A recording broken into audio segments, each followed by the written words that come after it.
in some of the more important verses, the changes are not as egregious as they are in some of the other versions. But John 3:16, for God so loved the world that he gave his only begotten Son, that whosoever believeth in him should not perish, but have everlasting life. Okay? In that verse in the King James, we have a begotten Son. We have God manifest in the flesh. We have something very special that's happened here. You and I are sons of God. Although we're women, we're still sons of God. But we're not his begotten Son. Okay? Jesus Christ was his only begotten Son. Right. Okay, in the NIV and all the new versions, they've taken out begotten. Okay? And the Greek word there is monogenes. Mono, like monorail, it just means one. Genes is like Genesis, generated. Okay? They only translate the mono part. They don't translate the genes part. And so they have the only Son in the NIV. Well, then I noticed something strange was happening, Joanne.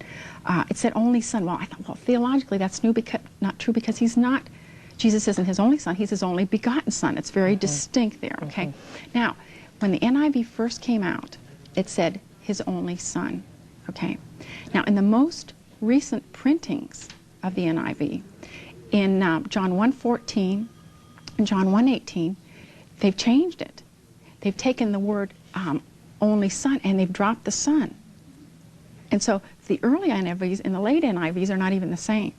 And so How many we have years this difference? Well, the NIV New Testament came out in 1973, and then the whole Bible was available, I believe it was 79.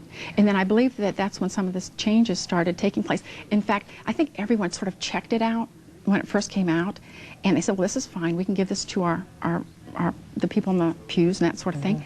And now it's changing.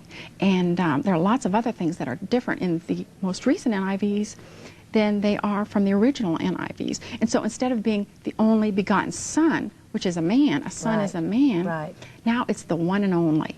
Okay, so there's no gender. They're the one and only. It's just this genderless person. So that can be bringing in New Age where they think that God could be female.